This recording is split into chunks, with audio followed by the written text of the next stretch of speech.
හරි මේ වීඩියෝ එකකින් ඔයාලට ගෙනල්ලා තියෙන්නේ ප්‍රකාශ විද්‍යුත් ආචරණය කියන කොටස ආදර්ශනය කරලා පෙන්වන්න පුළුවන් සිමුලේෂන් එකක්. හරිද? එතකොට මේකෙදි අපි ක්‍රූක්ස් නලයක් ගන්නවා රික්තයක්කින් පුරවපු. එතකොට මේකේ ඇනෝඩේ සහ කැතෝඩේ තියෙනවා.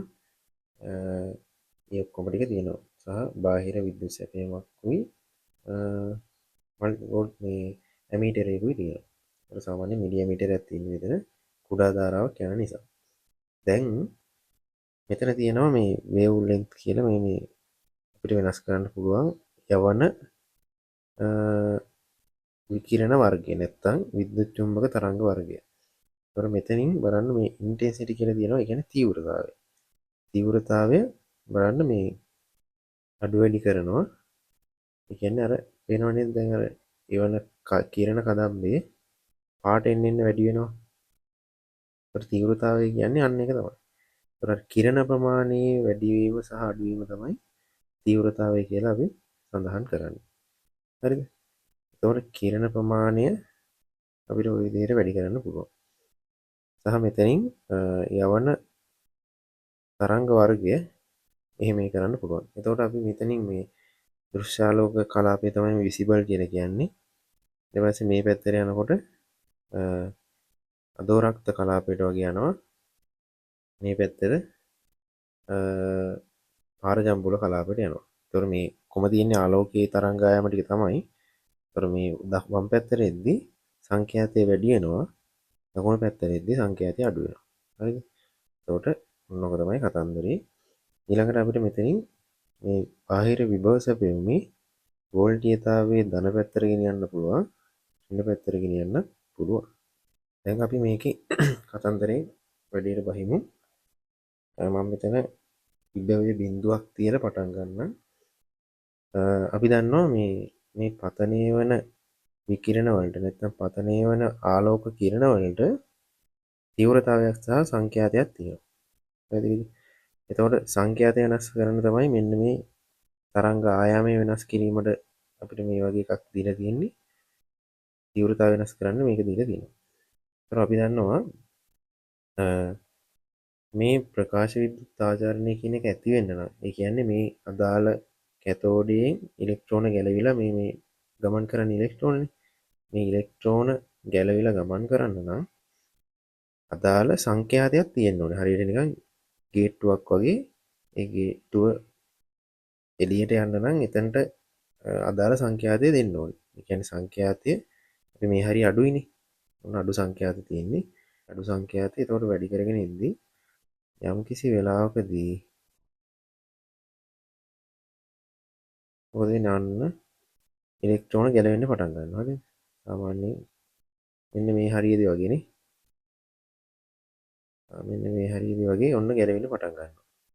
ඒ කියන්නේ තරංගායම අඩු කරා අපි ඒ කියන්නේ සංඛ්‍යාතය වැඩි කරා යම් කිසි වෙලාවක් ආවා එතනින් පස්සේ තමයි ඉලෙක්ට්‍රෝන ගැලවෙන්න පටන් ගත්තේ.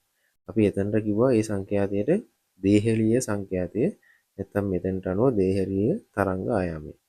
එහෙනම් අපි දන්නවා දැන් ප්‍රකාශ විද්‍යුත් ආචරණය කියන එක ඇති වෙන්න තීව්‍රතාවයේ කොච්චර දැන් බලන්න මේ අඩු සංඛ්‍යාතයක් තියෙද්දි තීව්‍රතාවය කොච්චර වැඩි කරත් ගැලවෙනවද? නැහැ. හරි? එකක්වත් වෙන්නේ නැහැ.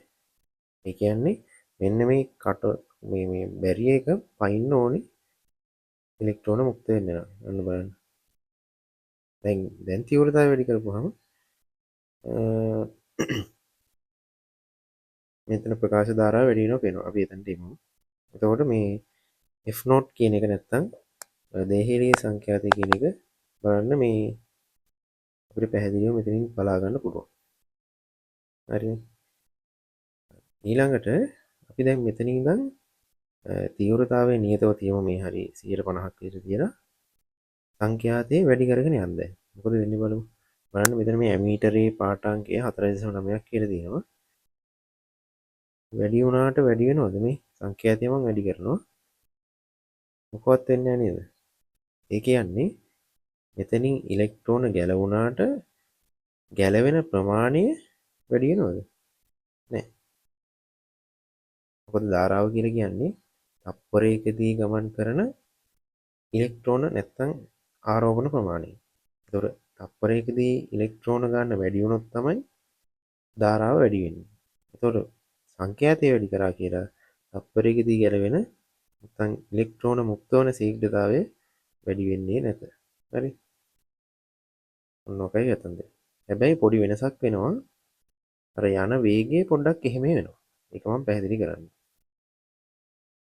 ඊළඟට ඔන්න තීව්‍රතාවයේ නියතව තියාගෙන සංඛ්‍යාතය එහෙම කරා. දැන් මම සාමාන්‍යයෙන් දේහලේ සංඛ්‍යාතයට වැඩි වෙන සංඛ්‍යාතයක් තියලා තීව්‍රතාවය වෙනස් කරන්න පටන් ගන්නවා. හරිද? තීව්‍රතාවය ඔන්න බිඳුවේ ඉඳන් තියාගෙන යනවා. අන්න තීව්‍රතාවයක් නැත්නම් ඉතින් ප්‍රකාශ විද්‍යුත් ආචරණය කොහොමත් වෙන්නේ නැහැ නේ. ඒතකොට ඔන්න තීව්‍රතාවය වැඩි කරගෙන ඉද්දී බලන්න අර ධාරාව එන්න වැඩි වෙනව නේද? 1.5 2 3යි. ඒ කියන්නේ තීව්‍රතාවය වැඩි වෙනකොට ඉලෙක්ට්‍රෝන මුක්ත වෙන ශීඝ්‍රතාවය එන්න වැඩි වෙනවා. ඒ කියන්නේ ප්‍රකාශ ධාරාව කියන එක වැඩි වීමකට ලක් වෙනවා. ඒතර බලන්න අර ප්‍රස්ථාරය වෙනස් වෙන හැටි. හරි. ඔන්න ඔහොමයි කතන්දරේ වෙන්නේ. ඒතර ඔන්න ඔය දෙක පටලවා ගන්න නැතුව මතක තියාගන්න ඕනේ. හරිද? දැන් ඔන්න අපි යම්කිසි සංඛ්‍යාතයක් තියාගෙන තීව්‍රතාවය පොඩ්ඩක් වැඩි කරගෙන දැන් බලමු මේ කොහොමද විභවාන්තරය මේ බාහිර විද්‍යුත් සැපයුම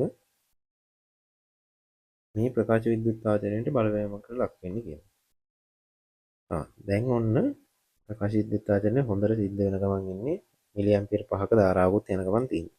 මෙතන බලන්න ඔන්න මං විභවයේ ධනාගය වැඩි කරනවා. ඒ කියන්නේ ඔය තියෙන පැත්තරම වියලි කෝෂය ධනාගය වැඩි කරද්දී ධාරාව වෙනස් වෙන්නේ නැහැ. නමුත් ඉලෙක්ට්‍රෝන යන වේගය වැඩි වෙනවා. ඒ කියන්නේ අර ඉලෙක්ට්‍රෝන වලට හොඳට ගමන් කරන්න උදව්වක් දෙනවා වගේනේ. ඉතින් අපි කතා කරා මේකේ මේ ප්‍රකාශ විද්‍යුත් ආචරණය සිදුවන මේ කුරුක්ස් නලයේ ඍණ නිසා මේ ඇනෝඩේ පැත්ත ධන නිසා ඇනෝඩේ ඉඳන් කැතෝඩයට විද්‍යුත් ක්ෂේත්‍රයක් හටගෙන තියෙනවා. එතකොට මේ විද්‍යුත් ක්ෂේත්‍රය තියෙන්නේ වම් පැත්තට. ඒතකොට ඉලෙක්ට්‍රෝන කැමති ඒතකොට දකුණු පැත්තට යන්න. එතකොට මොකද වෙන්නේ? එයාට අර නිකන් ලිස්සන බෝට්ටුවක යනවා වගේ මොකද වෙන්නේ? මෙයාට ලස්සනට ලිස්සලා යනවා වගේ කතන්දරයක් පහලට ලිස්සලා එනවා වගේ වැඩක්. එයාට ලේසි යන්න. හරිද? කාර්යයක් කරන්න ඕනේ නෑ. එයාට චාලක ශක්තියක් තිබ්බත් නැතත් මෙයා ගැලවුණාම ඇති එතනින් එහාට යන්න. පැහැදිලිද? ඒතකොට එයාට උදව්වක් එනවා. ඒක වැඩි කරන්න ඒක තව වැඩි වෙනවා. ඒ කියන්නේ එයාගේ ශක්තිය එන්න වැඩි වෙනවා. හරිද? දැන් මම මේක ඍණ පැත්තට ගේනවා. අන්න බලන්න අර යන කට්ටිය මොකද වෙන්නේ?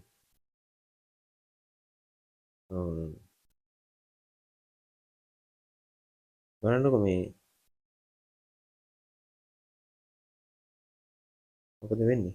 සමහර අය කෙලවරටම ගිහිල්ලා ආවා. තවත් පෙලක් අය තැනකට විතරක් ගිහිල්ලා එනවනේ. මේක හරහා යන්නේ නැහැ. අන්න බලන්න.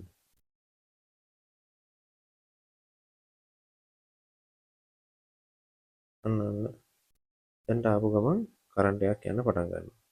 ඒතර තේරුණාද මේකේ ඍණ ගතිය අඩු කරනකොට අර VS වලට ආපුවම ඍණ VS වලට ඔන්න ආවා. එතකොට මොකද වෙන්නේ? යන්තමින් ගිහිල්ලා එනවා. හරි? ධාරාව බිඳුවයි අර ඇනෝඩිය අල්ලලා එනවා වගේ සීන් එකක් වෙන්නේ. තේරුණාද? එතකොට මේක අඩු කරනකොට යන්නෙම නැති තරම්. මඟටමයි ගිහිල්ලා එන්නේ. මොකද ඒකට හේතුව විද්‍යුත් ක්ෂේත්‍රයේ දිශාව මාරු වුණා. දිශාව මාරු වෙනකොට ඉලෙක්ට්‍රෝන වලට බාධායි යන්න බෑ. හරි නිකන් කන්දන් නගිනවා වගේ. එතකොට එයාට පුළුවන් ශක්තිය අරගෙන පුළුවන් තරම් දුර ගිහිල්ලා එනවා. දැන් බලමු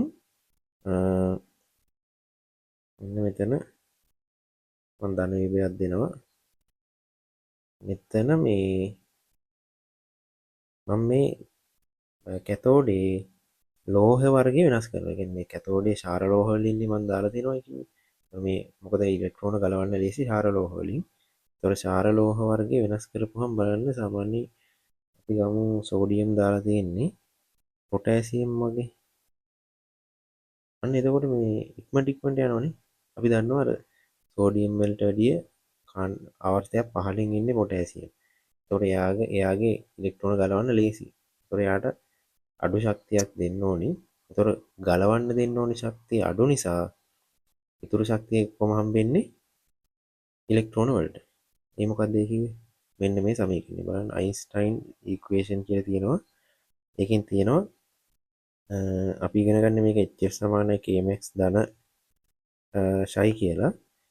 එතකොට බලන්න මේ කාර්යසිතය කියන එක අඩු වෙන්න kmx කියන එක වැඩි වීමකට ලක් වෙනවා. ඒකයි හේතුව.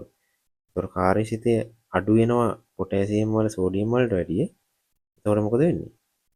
ඉතුරු ශක්තිය ඔක්කොම හම්බෙන්නේ ගැලවිච්ච ඉලෙක්ට්‍රෝනයෙන්. ඒතකොට යා ලොකු ශක්තියක් අරගෙන මේ CCM වගේ යනකොට තව වැඩි වෙයි. තව වේගෙන් ගමන් කරනවා. ඊට පස්සේ මේව නම් එච්චර ලොකුට එන්නේ නැහැ. නැති වෙලාම ගියා. ඒ කාර්යසිතේ ගොඩක් ලොකු වගේ යන්නේ 4.3ක් තියෙනවා. හරිද?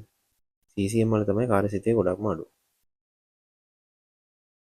අපි හිතමුකෝ දැන් මේ ප්ලැටිනම් වගේ එකක් දාලා එයාගෙන් දැන් වෙන්නේ නැහැ නේ ප්‍රකාශ විද්‍යුතාවය. ඒක වෙන්න නම් අපිට සංඛ්‍යාතය වැඩි කරන්න වෙනවා. අන්න සංඛ්‍යාතය ගොඩාක් වැඩි වුණාම තමයි ඒකේ ප්‍රකාශ විද්‍යුතාචරණය සිද්ධ වෙන්න පටන් ගන්නේ.